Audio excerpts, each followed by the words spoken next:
This is One Nation Under Crime, and we are your hosts. I'm Kayla. And I'm Leah. Again, I'm switching it up. Got to keep you on your toes. And since our last episode, people have seen our new podcast artwork. So they now know our new logo and what it looks like. We so fancy. We are. So it was time for a little bit of a refresh, a little bit of an update. We have been doing this for 2 years. I know. It's wild to say, even though we've kind of been like, kind of the past few months have been kind of weird, but we've still been, it's been 2 years since we started and it's been wild. I've been listening to podcasts like I've started a new podcast and I'm like up to episode 60 because all I do is listen to podcasts while I'm doing stuff. So she hasn't started a new podcast without me. She started listening to a new podcast. She can't do a podcast without me. It's true. And so it was just funny listening to them because they're like way ahead. Like I started where I am in their podcast, it's like 2019. So I started it at the beginning. So now I'm like catching up and they're, obviously it's 2023. So there's like a ton and they have episodes every week. And so it's been funny to like listen to them and hear. And it's like, podcasting's hard. This is not easy. And it's like, well, especially when you have other things going on in your life too. And when your life gets busy, it's difficult to maintain a weekly. Yeah. I mean, as we have shown. Yeah, it's hard. And like, we're getting back to it because like now, getting everything like sorted out and on a schedule, but it's just like, I'll say this, it was really good to like hear someone else.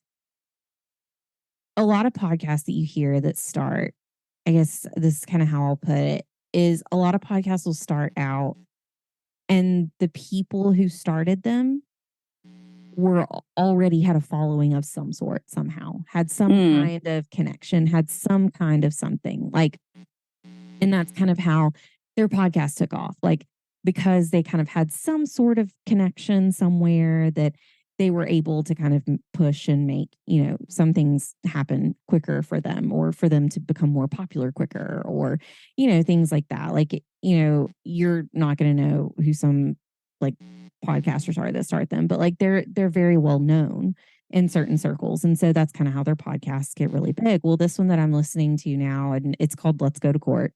And I'm sure many people who listen to our podcast have heard of their podcast or listen to it. If you don't, Let's Go to Court's great. I'll say it's not exactly like ours. So there is language, but like just it is really good because they cover a lot of court cases and they cover a lot of different things that are very interesting. And they'll cover like big cases too, but they focus a lot on what happens in court. And that's like what I find fascinating. And it's Kristen and Brandy that do it. And they did not have, they're like us. Like they didn't have, their two friends started a podcast and they didn't really have like a big following. And so they're kind of where I'm at in the podcast. They're kind of, they finished their first year and they're like, yeah, we have like a few hundred loyal listeners. Like we appreciate it. And now they've become really popular and like more people know about them. And so it was kind of like encouraging to listen to another podcast that they like started out very similarly to us. Yes. And they like, going through and they're like, we really want to get to this many reviews on Apple and kind of just like going through things and like hitting milestones. And so it was just like kind of like, oh, like we're not the only ones that are like, we really want to do this. And this is really great. And it's really fun, but like, it's hard some days. So, again, like we always say it at the end, but we would really appreciate if you would go give us a 5-star review on Apple Podcasts or Spotify or wherever. Like it really does help us and it helps other people, find us, which is great because that, like creates more people around the podcast. And if, we had sponsors or anything, I could be able to make more time and that would be fantastic. But we would really just appreciate it. Like I would really like for us to get to like 100 Apple podcast reviews. 5 stars only. We've discussed this. Like if you have nothing nice to say, don't say anything. Be thumper. Yeah, it's so we would really appreciate it. That's kind of like my goal that I'm setting for ourselves for like this summer is I'd really like to get 100 podcast reviews by the end of the summer. So if you haven't, guys, it takes like 2 minutes. So we'd really appreciate it. And we're worth it. Obviously. I mean, we're awesome. Obviously, like we're in episode 83, which is wild still. Like when I tell people that I have a podcast, they're like, "Oh, that's cute." It's like this weird thing. They're like, "Oh, that's cute," and I'm like, "They're like, oh, how many episodes do you have out?" And I'm like, 80 something, and they're like, "Oh, oh, yeah. Oh, you actually have." I was like, "Yeah," and I have a sticker too. You want one? Episodes. Too bad. Exactly. If you hadn't been so condescending, you might have gotten It's one. so wild. Well, now look at you. Now you're sad. I know. So I feel sassy tonight. You do. So we greatly appreciate it. I would really love for that to happen. Just because, that helps us be more seen in algorithms. And so we'd really appreciate it. But I mean, our family loves us and they they already know how great we are. And however, like with the new podcast art and stuff, like trying to, do things a little bit different. So, anyways, I think it'd be great. I would really appreciate it. But we'll get into our case for this week. I put sources and didn't put anything. So, well, this is all my personal knowledge. This just came from my brain. I didn't need sources. I just found all of this on my own. How there will be sources, they're just going to be in the show notes. So y'all know that I always have them. So they're there. Wow. We are in 1863 this week. And I put the Civil War is still raging on and tensions are still rising. So as usual, we'll start with Civil War events first. January 11th, General John McClernand and Admiral David Dixon Porter captured the Arkansas River for the Union in the Battle of Arkansas Post. I had a teacher named David Dixon. Interesting. That is wild. He's my he listens to the podcast, so shout out. Aha. Shout out to David Dixon. David Dixon, have you given us a 5-star review on Apple Podcasts? Anyways, we might send you a sticker. We'll discuss it later. January 29th, the U.S. Army attacked a Shoshone encampment in present-day Idaho that was led by Chris Bear Hunter. Hundreds were killed in the event known as the Bear River Massacre. Bet that would be hard to say quickly. It would be. And I mean, because people are garbage. Can't leave the Native Americans alone, apparently. Nope. Can't we all just get along? It'd be great, but apparently not always. March 19th, the SS Georgiana was destroyed on her maiden voyage when she was attempting to run a blockade into Charleston, South Carolina. It contained ammunition and medication, then valued at over $1 million. Oh, wow. That's a lot. Yes. The shipwreck was lost to history, but however, a teenage diver by the name of E. Lee Spence discovered the wreck in 1965. Wow. On March 19th, 102 years exactly to the day that the ship went down. That's cool. It's wild. Like, I love when stuff like that lines up, but it was kind of wild because I was like, oh, he found it in 1965. Whoa. Yeah. Sometimes I forget like how young the United States truly is compared to other places.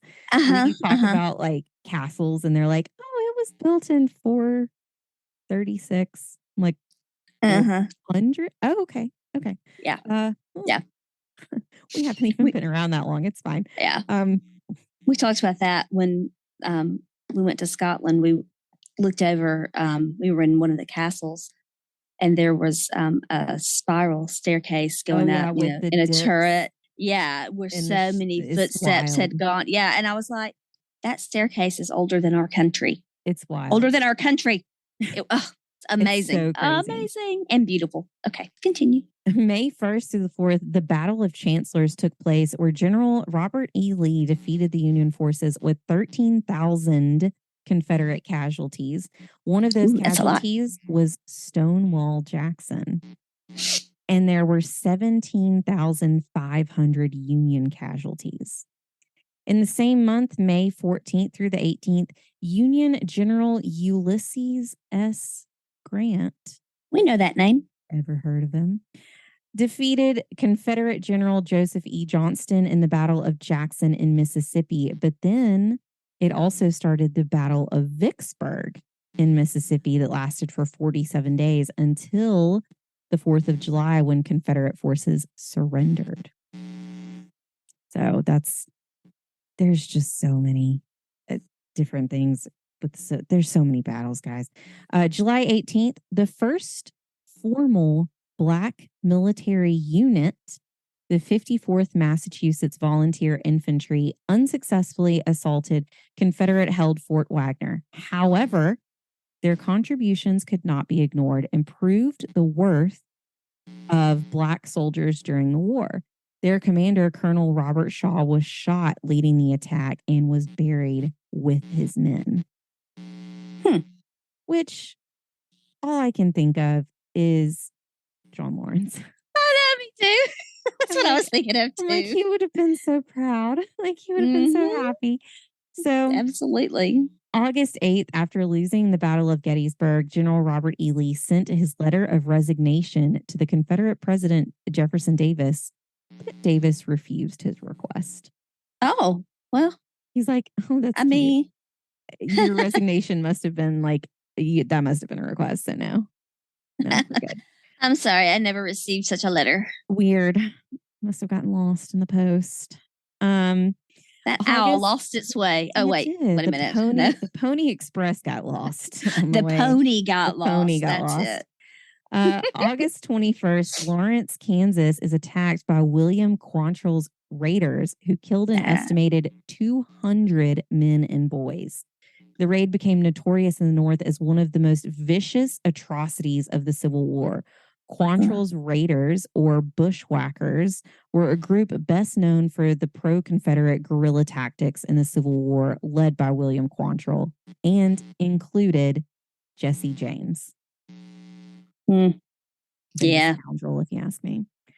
Those are fighting words right there. October 15th, the first successful submarine, the CSS Hunley, sank during a test and killed its inventor, Horace Lawson Huntley, and a crew of 7. Oh, dear. December 8th, President Lincoln issued the Proclamation of Amnesty and Reconstruction, which is, you'll actually know it by this name, the 10% Plan. Lincoln's plan established a process through which post-war reconstruction would occur.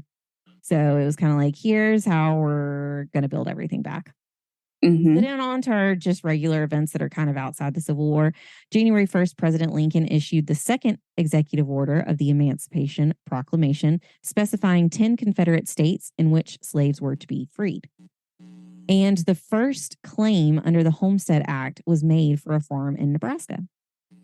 So this is kind of where we're getting into the rush to the West. Yeah. People are like literally running to stake their claim, which was like to run to an area of land to be like, it's mine. It's mine. It's mine. Like, don't touch it. I'm in these boundaries. This is mine. I was here first.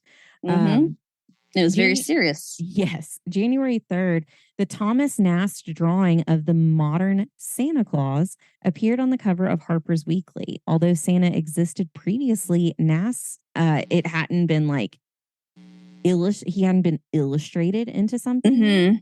Nast, if you would remember, also illustrated Lady Liberty and Uncle Sam. January there you go. 4th, 4-wheeled roller skates were patented by James Plimpton in New York. I'm a roller Still haven't gotten the hang of those. Yeah, oh, no. Yeah, I don't sport. I'm just not good at either one. January 8th, ground was broken in Sacramento, California on the construction of the first transcontinental railroad. January 13th, I think it's chenille. I have no idea about this. Chenille yarn, like the super soft yarn. I think it's chenille. Okay. Chenille. Mm-hmm. The chenille yarn making machine was patented by William Cantor in New York City. Oh, I like that stuff. It feels nice. Mm-hmm. January 15th, the first U.S. newspaper printed on wood pulp paper came out. It was the Boston Morning Journal. Well, there you go. February 3rd, Samuel Clemens, you probably know that name. I know who that is. First used the pen name Mark Twain in a Virginia city newspaper called the Territorial Enterprise. February 10th. Interesting man. Yes. And another interesting man we're about to talk about. Oh. February 10th, the world famous performers General Tom Thumb and Lavinia Warren got married in New York City. And of course, not one to shy away from a good money-making scheme. P.T. Barnum took an entrance fee to the wedding. Of course he did. Yep. Because also, he was so cool that way. Of course, he gave the money to the new couple, right? He did, absolutely. Like to help him set up house. He didn't use them as like a sideshow attraction at all. Oh, it was all for them. It's for them, for sure. Also on the same day, the first fire extinguisher was patented to Allenson Crane in Virginia. Well, okay then. February 24th, the Arizona Territory was organized. February 26th, Abraham Lincoln signed the National Banking Act into law. March 3rd, there was probably, I think there was a meeting at Congress on March 3rd. I don't know.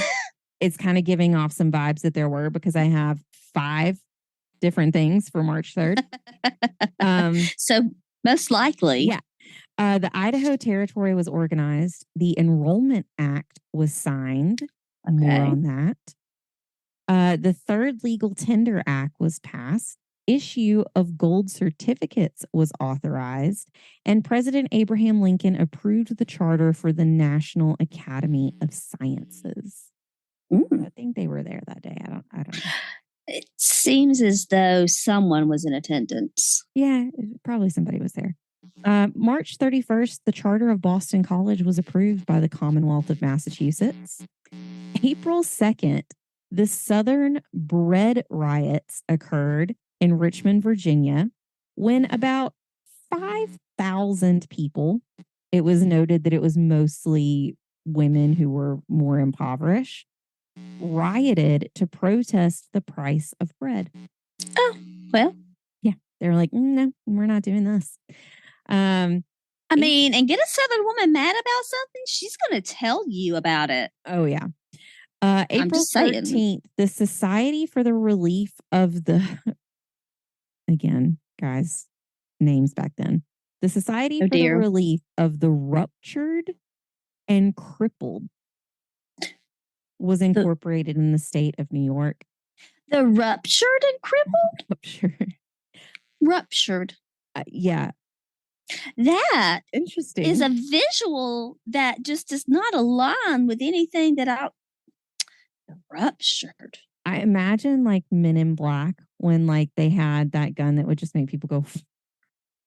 Yeah, and he got them all over him. But you wouldn't need, or like when he shot the guy. There would be no relief for that person. No, so I'm not sure what the Society of Relief would do for them. Or like the alien whose head grew back. Like the head ruptured, but then it just grew back. So I mean, is it just like what a therapy session to talk about how it stings? I don't know. I don't know. May 1st, the Confederacy established a national flag and it replaced the Stars and Bars flag, as it was known as by that time. Also on the same date, the hospital for the ruptured and crippled, so there was the society in the hospital. My goodness. First opened its doors in New York. It is now the oldest orthopedic hospital in the United States. And Because, and I actually put this in my notes, because people are garbage. The Confederate Congress passed a resolution to kill all Black soldiers. Oh, that's not cool. Mm-hmm. That's not cool. That's just like, you remember Ulysses S. Grant, like back before, was like, if you're Jewish, leave. It's kind of like the same thing. That's not cool either. Except they were like, die. That's not cool. Yeah, it was wild. May 23rd, the Seventh-day Adventist Church was organized in Battle Creek, Michigan. May 28th, the first Black regiment, we talked about it before, they left Boston to actually go and fight in the Civil War. June 2nd, Harriet Tubman led Union guerrillas into Maryland to free slaves. June 17th. She was a woman. Dude, she was amazing. Constantly. Yeah, absolutely. June 17th, Travelers Insurance Company of Hartford was chartered. It was the first accident insuring company. We know about them. Yeah. July 4th, Boise, Idaho was founded. It is now the capital of Idaho, for those who don't know. July 30th, President Abraham Lincoln issued the eye for eye order to shoot a rebel prisoner for every Black prisoner shot. Well, I mean, yeah. Wow. Killing is not cool. No, wartime. Murder is bad. Murder is bad. Murder is bad. Yeah. September 16th, Robert College of Istanbul, Turkey, the first American educational institution outside of the United States, was founded by an American philanthropist known as Christopher Robert. October 3rd, President Lincoln designated the last Thursday in November as Thanksgiving Day because nothing else was going on. Gotta have something to, lighten everybody's spirits, right? Everybody, y'all are all being real bummers. All this killing is uncool. We need to eat, then we need to shop. So, like, I'm thinking a Black Friday event. Look, he said nothing about the shopping and the Black Friday. We don't know. That was when commercialism started taking over. It already had by this point. October 5th, the Brooklyn, Bath, and Coney Island Railroad began operating in Brooklyn. It is now the oldest right-of-way on the New York City subway and the largest rapid transit in the United States and one of the largest in the world as well. Look at all that. October 6th, Dr. Charles H. Shepard opened the first public bath in Brooklyn. October 26th, an international conference began in Geneva aimed at improving medical conditions on battlefields, and this began the Red Cross. In November 23rd, a patent was granted for a process of making color photographs. Polaroid. Yep. So our case for this week starts on July 13th. I told you it would be back to deal with something. So July 13th of 1863, the New York City Draft Riots began in Lower Manhattan, sparking an incident that would end with 120 casualties. Ugh. Yes. I think we are all well aware by this point that, like, there's something going on in the United States. It's like, it's called the Civil War. Have you heard of it? No? Okay. I'm not going to go through it all at this moment. You can research it on your own. Or go back to previous episodes. Yeah, the past 4, where we've discussed it in detail. So obviously, like, things aren't great. There wasn't an area left unaffected. And while many didn't want to admit it, New York's economy was tied directly to the South at this time. So one thing that a lot of people discuss, and it's very true, is New York City is not New York. New York City it's almost its own state Yes. The city of New York City itself really separates itself from the state of New York. And this is one of those times that really does happen, because New York itself was part of the Union, but New York City, their economy was very tied to the South. So they were kind of like, we're Switzerland, we're staying neutral because we kind of really need them. Otherwise, we're going to be poor. Like, we can't keep running because we need a lot of supplies from the South. So one thing the South was known for at this time, as we all know, is cotton. Mm-hmm. And by 1822, New York accounted for over half of its exports being in cotton. New York had such strong business connections to the South that on January 7th of 1861, so just a couple of years before this, Mayor Fernando Wood, a Democrat, called on the city's board to, quote, declare the city's independence from Albany and from Washington. So, one, we're separate from Washington. Two, we're separate from Albany, which is the capital of New York. Yeah. So we're our own little country in the middle of a country. We're already on an island. So let's just make it officially official. Yeah. We're already on an island. So we're already kind of separate. Wow. He said it, quote, would have the whole and united support of the southern states if they were to separate themselves. Also, during this time, New York was the destination for immigrants coming into the United States. Most of them, but the 1840s, most of what? Oh, I was like, whoops. What did I put here?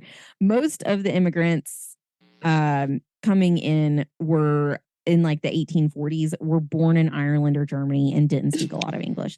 So this is kind of where we're getting dock workers and like what we know as like the docks, and kind of, we've already discussed it before in Boston, how there were different kind of like factions. Like you have the Italians in Boston, you have different people, and everybody kind of forms different communities. Like there's Brooklyn, there's Heights, there's Uptown, there's all these different little areas that are kind of their own boroughs that kind of form, but they form around the people who live there. So, and most time we flock to what we know.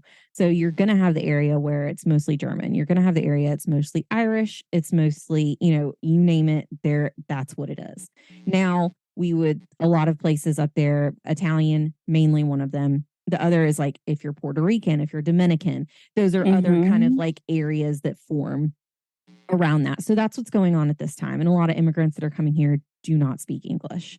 So it stands to reason that if you don't speak English and you weren't necessarily like loyal to the United States, that you weren't really like ready to go to war for them, right? Like if you just come here, because stuff's like not great in Ireland either right now. So they're kind of like, like we're kind of coming here to get away from like what we had. So like, but we don't want to. We're not coming here to step into another mess. We didn't come here for this, but like we also can't turn around. So we kind of spent all our life savings to get here, so we can't leave.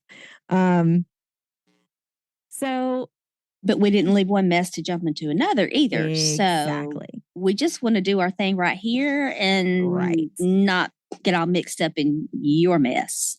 Well, we've discussed this group before. Tammany Hall. They have made their way into, even though they're part of a gang, they're kind of ran by one of the gangs of New York. They're very involved in gangs of New York City. We've discussed them ad nauseum. But they're not murder rabbits. Correct. They're not the dead rabbits, but they are a part of that. So that is the Democratic group that ran part of NYC, who were known for their pro-Irish views. So they were very pro-Irish. Well, they were trying to make immigrants United States citizens in order to have them vote in local elections. Okay. And seeing as they had pro-Irish views, Irish immigrants are who they targeted. So they were like looking specifically for immigrants to make them citizens, so then they could go on and vote, so that they could kind of sway more. Like, we're not really to the point of bribing for an election yet, but like we're to the point that we're going to do whatever we can to sway the election. Right. So this is kind of what was going on. In March of 1863, Congress passed the Enrollment Act, which we just talked about, to establish a draft for the first time, as more troops were needed for the Civil War. This was a major issue because if you were a citizen, then you were expected to register for the draft. Correct. We had a lot of Irishmen who are now being expected to register for the draft. And they're like, no. They're like, no. That's not what I signed up for. No, that's not what you told me. But for those who just arrived, they weren't really all that ready to go into the trenches. And this was a big problem. Because of their low wages, often less than $500 a year is what they were making. They were particularly antagonized by the federal provisions allowing for more affluent draftees to buy their way out. So that's wrong. Of the draft. For $300, they could buy their way out of the draft. If you're making $500 that's just year, wrong. You can't. There's no that's not for you. You can't do that. Just because you have money, your life is not more valuable than somebody else's. That makes me angry. Right. But also at this time, Black men were being excluded from the draft because they weren't being considered citizens. Yeah, I was going to say they were seen as property, not citizens. Why? Even though we're in New York, we're in the North, slavery is not a thing here. Most people are escaping slavery to get to places where they don't have to do it. And now, but it's still like we're not going to let you register for the draft because like we really need soldiers, but like we don't need them that bad. It's like, what the heck? We don't need them that bad, but we're going to kill you on sight. Because you remember that whole thing? So many thoughts, so many words, so many thoughts. So many things to say. So yes. Exactly. So that's kind of like more of what's also going on. So tensions are rising as well because that makes me very angry. Not only are the Irish being forced to join the draft, more affluent people can buy themselves out of the draft. And which is wrong. And Black men are not being allowed to register for the draft. And keep in mind, it's seen as they don't have to. We're fighting this war for you and you don't even have to fight in it, which is not. But I also work with you because I am also a dock worker. And we're working side by side. We're good enough to work side by side, but not good enough for you to also have to register for the draft. Absolutely. I see it. What? Absolutely. There's so many wrong things going on there. So many wrong things. I can totally see that. Not only could the elite wealthy buy themselves out of the draft, they could pay for others to take their place. So even if they did register, it's like the Hunger Games, their name pops up and they're like, no. I'm going to pay for somebody else to go in my place. The Emancipation Proclamation of January 1863 terrified the working class in New York. They feared that freed slaves would migrate to the city and add further competition to the job market.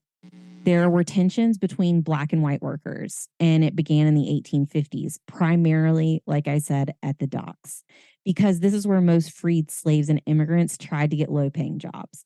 Oh, sure. The place where, one, a lot of other people spoke your language there. So if you were an immigrant, that was also the first place that you kind of came because you were an immigrant. So it's like you stop in the first place that you can to find a job. And that's really the only place it's going to take you.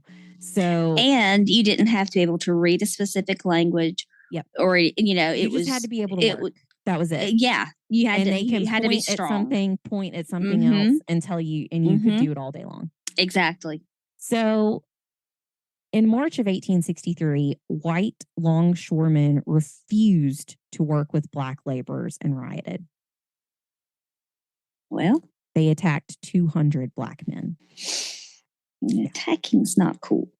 No, and this is because these Black workers, Black laborers that work with them were not being drafted and they weren't allowed to be drafted, but we're being allowed to be drafted and we're not even American. Like We became an American because we were told we had to, because we were trying to vote, because a gang came up to us and said that we need to be American citizens. Yeah. And like, if the gang tells you to do it, you kind of do it. So like what? But it wasn't their fault. It wasn't the white people's fault. But they have to.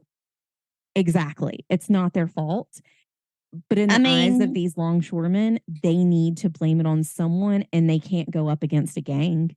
Sure. I mean, I get that, but I mean, it's wild. How is attacking exactly these men? I mean, I understand that you don't want them to compete for your job, but how is attacking them? How is that going to help your cause? Exactly. How? Tell me how. Tell me how.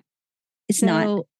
It all began on July 11th of 1863 when the first draft drawing occurred in Manhattan. There were protests in a few areas, but overall it was kind of a pretty calm day. They were like, oh, this is weird. Like, we thought this was kind of going to go really sideways, and it's really quiet.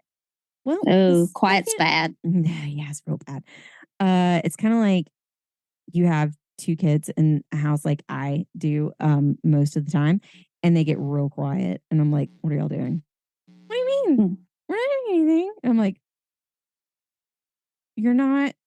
Okay. And then 2 minutes later, stop. I'm like, okay. I knew something was going on. What are you doing?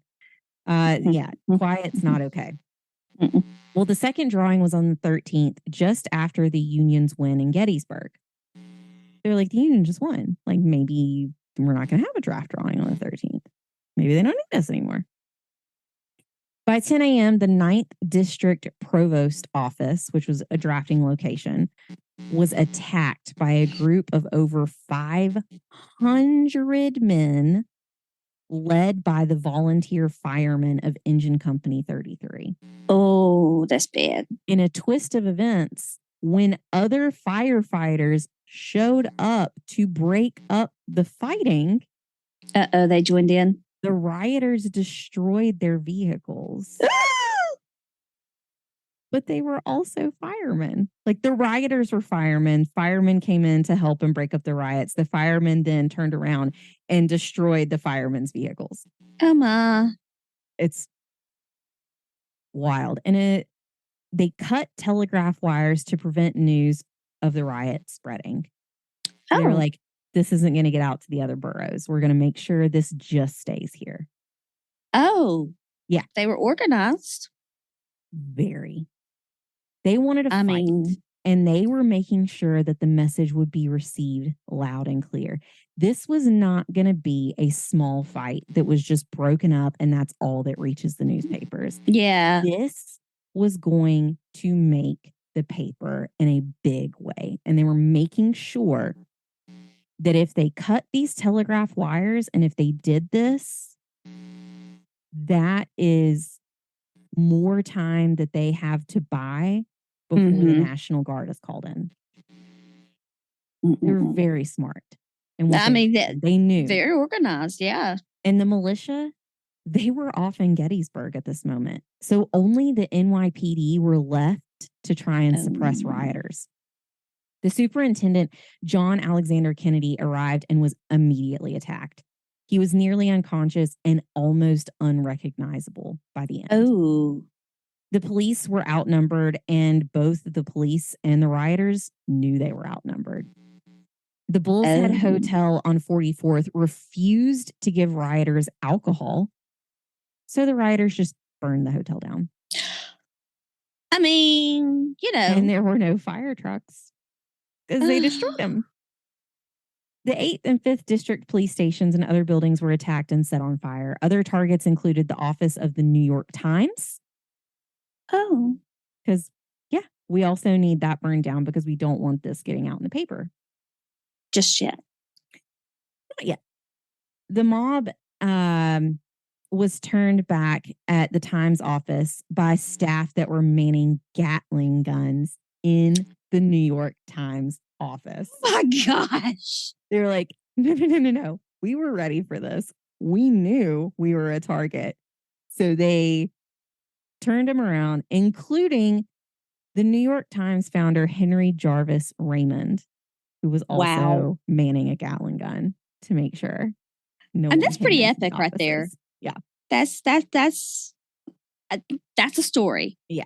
Other fire engine companies responded, but some firefighters were actually sympathetic to the rioters because they had actually also been drafted on Saturday. The New York Tribune was attacked, being looted and burned. Not until police arrived and extinguished the flames was the crowd dispersed. This is the actual name of this place. I'm going to just say that. We've said this many times. But this is what it was called, the Colored Orphan Asylum, which I don't like that name at all. At 43rd Street and 5th Avenue was a, quote, symbol of white charity to Blacks and of Black upward mobility that provided shelter for 233 children. Children. It was attacked by a mob at around 4 p.m. A mob of several thousand that included many women and children looted the building of its food and supplies. However, the police. Because she sees my face. Yeah. The police were able to secure the orphanage for enough time to allow the orphans to escape before the building was burned down. So the police were there and they were able, even though like terrible things happened, they looted the place, they burned it down. The police were there in enough time to cut the building off enough to get all of the kids out before anything happened. So that is a thankful for lining, that, but not a great one. Throughout the areas of rioting, mobs attacked and killed numerous Black civilians and destroyed their own homes and businesses, such as James McCune Smith's pharmacy at 93rd West and Broadway, believed to be the first pharmacy owned by a Black man in the United States. All of this just occurred on Monday. This was just Monday. That's horrible. All of this. Tuesday, the crowds were tampered down when it rained the night before, but they were back by the morning. Rioters burned down the home of Abby Gibbons, a prison reformer and the daughter of abolitionist Isaac Hopper. They also attacked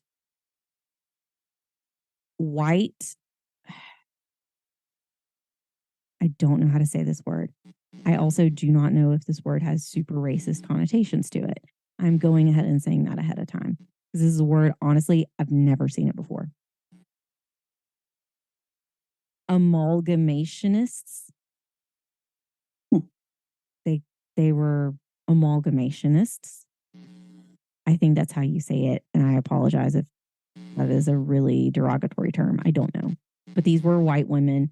Anne Derrickson and Anne Martin, who were white women married to Black men. So they attacked them as well. Oh. And they attacked, because that helped? Yeah. And they attacked Mary Burke, who was a white sex worker who specifically catered to Black men. They also attacked her as well. General John E. Wool, commander of the Eastern District, brought approximately 800 soldiers and Marines in from forts in New York Harbor, West Point, and the Brooklyn Navy Yard. And he immediately ordered the militias to return to New York. Wednesday, there seemed to be light at the end of the tunnel. When the Provost Marshal General received word to postpone the draft, it was reported in the papers, and some people decided that they would stay home instead of rioting that day. Probably a great decision because the militia were back and they were brutal when it came to breaking up riots. However, the rioting had already spread into Brooklyn and Staten Island. By Thursday, all of the NYC militia and federal troops were back. The governor ordered more militia from around the state to come in. Once all was said and done, the military presence in the city was in the thousands. Ooh. A final confrontation occurred that evening near Gramercy Park. The New York Times reported on that,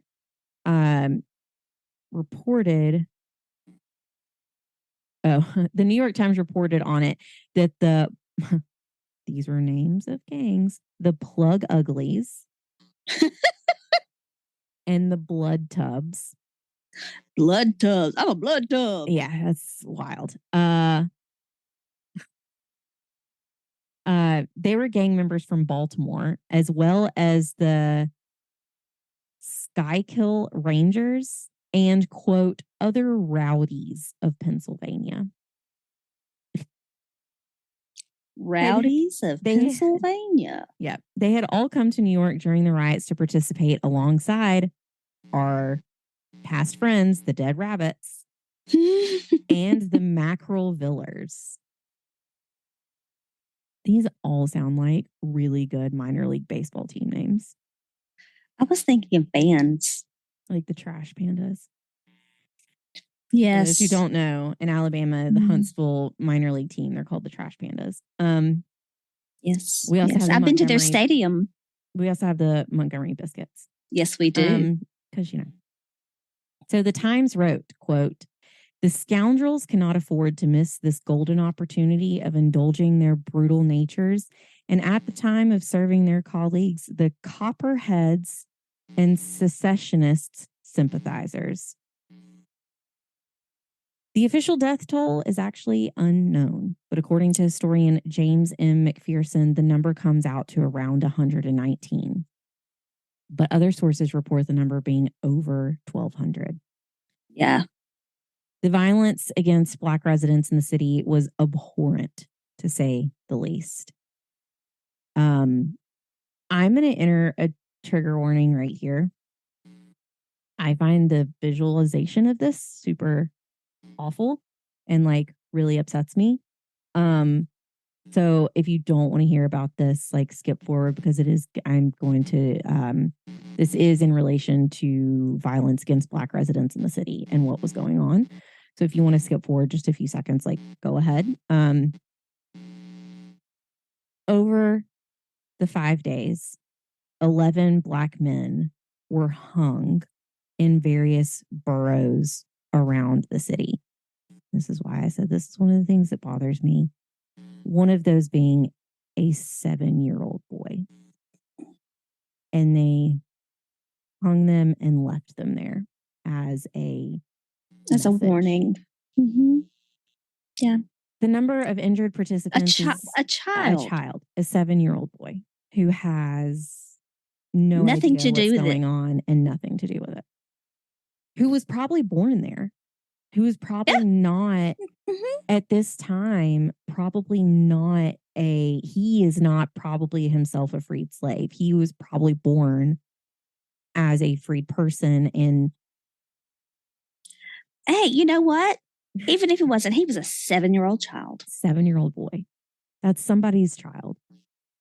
And someone thought that was okay. Ending someone's life just because of the color of their skin. Ending someone's life is just out of violence is just horrible anyway. Because of the color of their skin. And I can't believe, but I mean, taking it that yes. And I don't know it. Okay, so we don't get political at all. We've discussed this before. We really try to not, but we've also discussed before that we as individuals always want to try to be a safe space for people to talk, and we want to. Yes, we are both very. I have strangers full on tell me their entire life stories. I don't understand what happens, and we always want to make sure that people are aware that we try to be really kind individuals, and anything that exactly. To hate someone or to even murder someone because of the color of their skin is absolutely it's abhorrent. It's ignorant. Mm-hmm. It's ignorant. And it is and abhorrent. That's and you can even, I know some people say it's super political, but even taking a step further, it is June. And even killing other people for their personal beliefs or how they choose to live their lives or what they choose is also the same thing. It's also ignorant. It's also abhorrent. It's also not okay because what's going on in your backyard doesn't affect my backyard. Whatever. I may not agree with you, but I will never harm you because I don't agree with you. I will not be your friend.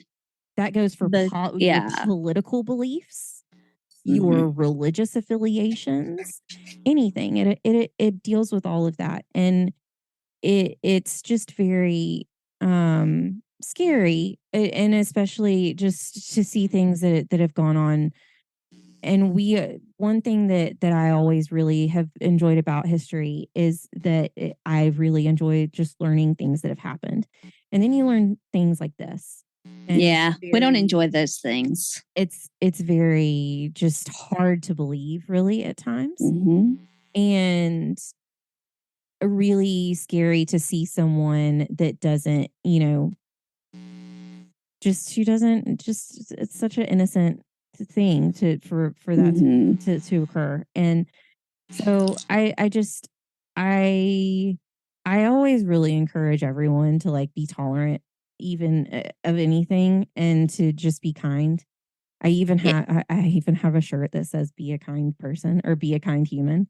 Because I think, personally, in my beliefs, even though like I am a super dark person, I think that if people would just be kind, the world would be a much better place.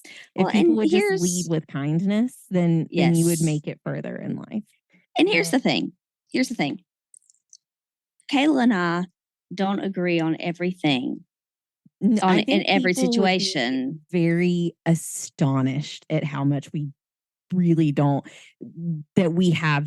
I won't say we don't agree because we can put each other in the other one's shoes. So I won't say we don't agree. Yeah. But I'll say that we have differing views. Right. Differing views. But what I was getting at is, there's always stuff that you can agree on and that you are, compatible with. Even with a complete stranger, there's always something that you can find that you can agree on and that you can talk about. So, talk about that. And it's focus on that. Find a commonality with someone and focus on that. Don't focus on the negative. I have friends that, we don't talk about politics. We do not talk about politics because we are as far from each other as you could possibly get. So we don't talk about that. We talk about other things, Yeah, and I there's always something that you can get together on and be united on. And so focus on that and be kind. Just be kind. Yeah, I don't get it. And what I think is so funny and it's not funny, but to me mentally is how easy it is to be kind. It doesn't cost you anything. It doesn't. And it's just wild to think about how it doesn't. And just like for instance, we had, and I've talked about it before, we had somebody on our YouTube channel that was being real rude and real gross about just that they didn't agree. And they don't agree. They didn't agree that, two women were talking about so and so and so and so.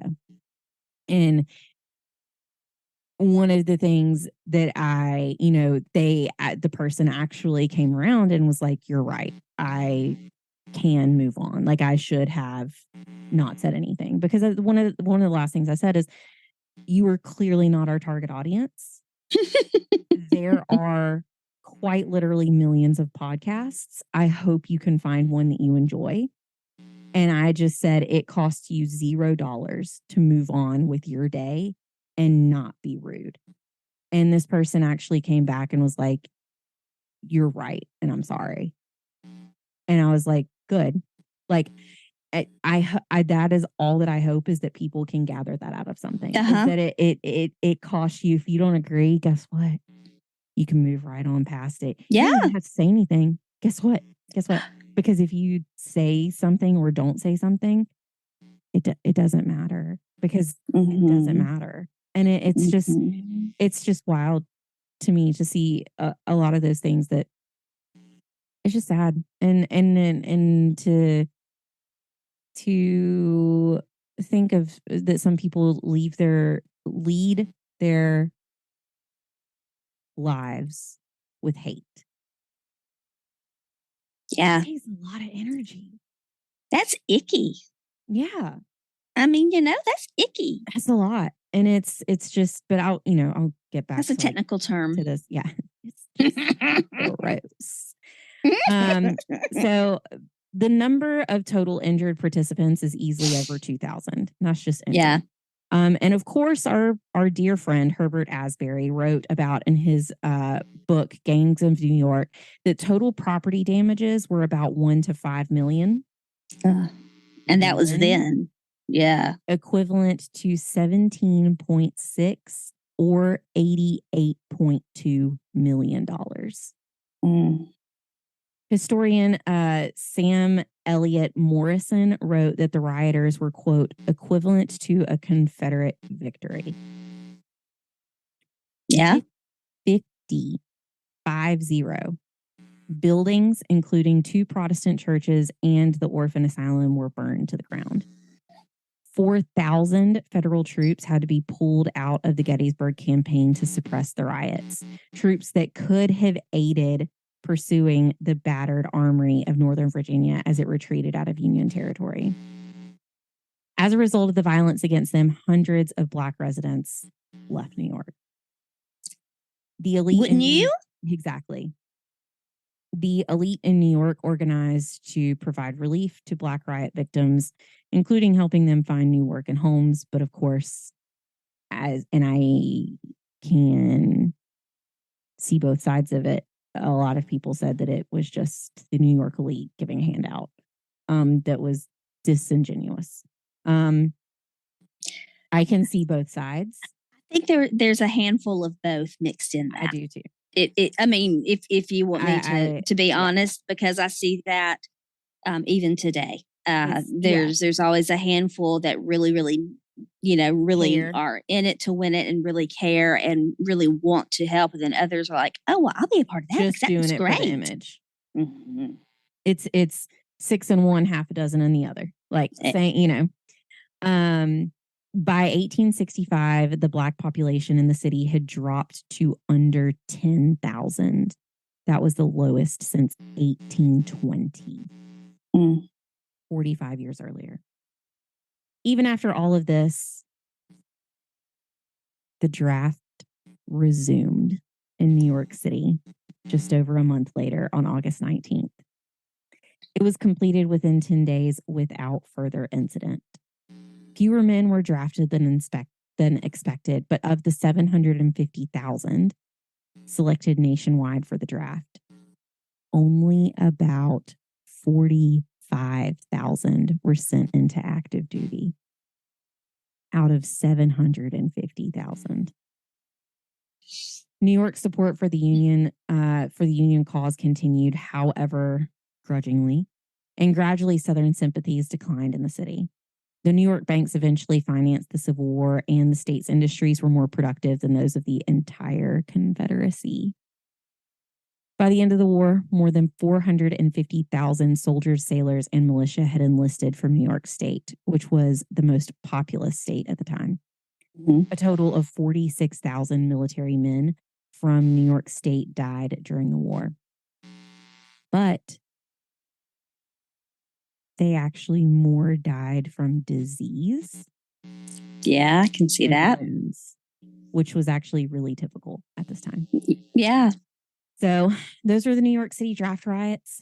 I know that as far as like what we cover here, it's like, we usually cover like murders, crimes, or different things like that. But this is these are murders and crimes. This was a crime in itself, overall, and I think something that not a lot of people know about. Yeah, when you said draft, I didn't know it was like at a brewery because it was draft. Draft beer. They were really mad that the draft beer was like not really up to par that day. Hey, we have dead rabbits. So, I mean there's no telling. I do wonder if there is what do they call them? Artisan breweries that have a beer named the Dead Rabbit Brew or something. That would be interesting. So that is the New York City Draft Riots. I hope you all, I hate to say enjoyed, but learned something from this. We have been enlightened. You walked away knowing a little bit more than you started with. And I looked up the term that you were not sure if it was bad or not. I don't think it is. I looked it up and it was a blending of cultures. That's what I kind of gathered too. Yeah. So I don't think it was bad. Yeah. I could be wrong. If we are wrong on that, someone please let us know. Kindly, but please let us know. Yes, kindly, because we genuinely want to know. We don't want to say something that is, for untoward. For context, we actually, I try very carefully to make sure that we're saying things correctly. Not in a term of people are like, our YouTube commenter called us woke, which cracked me up. Because he hadn't met me apparently. But it's not it is simply just to be respectful to others. Absolutely. We would never want to offend anyone. Exactly. And actually, one of the things that I reached out to other podcast creators on set way back episodes ago, actually, when we covered Patty Cannon.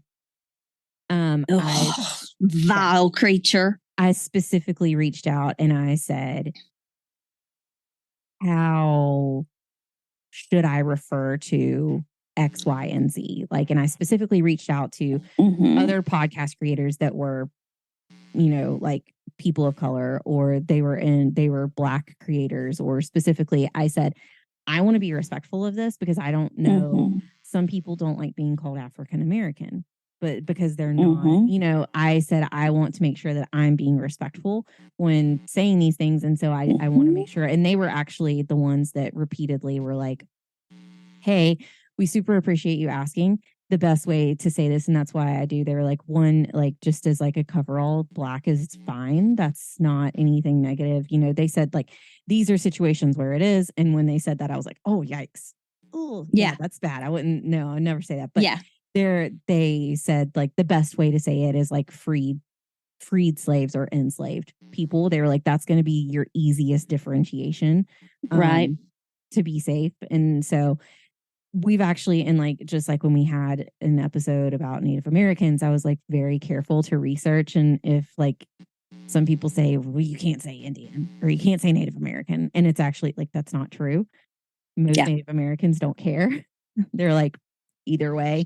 And it's just very interesting. We actually have the Department of Indian Affairs in the United States, and they're no, they're actually really good for us. They're fighting on our behalf in the government, and it's and so it's just very interesting. We make sure to be very conscious of that. So, and there are some words that do pop up in my research that I'm like, oh, I know that's not a good one. Yeah, we're not using that. One of them starts with an M. Yeah. And that I don't think it's as bad as some things, but I don't think it's appropriate. Yeah. Yeah. And I think it's a lot of how you use it. Yeah, I think it is. But we're still not going to take the chance. No. And I edit a lot of quotes that I see that have certain words. I'm like, I'm not saying that. I'm not saying that. But we do appreciate it. We enjoy we always enjoy learning. So if it is. Absolutely. Fine. But yeah, that's kind of what I gathered with amalgamists as well. But it was just kind of weird that I was like, I've never seen anyone called that. Correct. As a term. Right. It's weird. So either way, we have a website where you can find anything you would like for us. Go there. We have everything, YouTube, Instagram, all those things. As we said at the top, please go give us a 5-star review on Apple Podcasts, Spotify, wherever you listen to us. We would greatly appreciate it. I have a goal now, 100 by the end of the summer. Do it, people, do it. So Tell your friends. Yes, we our next episode is going to be probably pretty long. So hold on tight for that one. It will also come out on my birthday. So are you ready? So we greatly appreciate you guys for listening to this episode of One Nation Under Crime. We will see you here, same time, different crime, next week. And remember, there isn't always liberty and justice for all. No, there is not, unfortunately. And even if you riot, guess what? They still had a draft a month later. I mean, what did you do? What did you prove? Nothing. Absolutely nothing. Exactly. Have a great week, everyone. Lead with kindness. Yes. Murder is bad. Yes. See you guys next time. Bye-bye. Bye.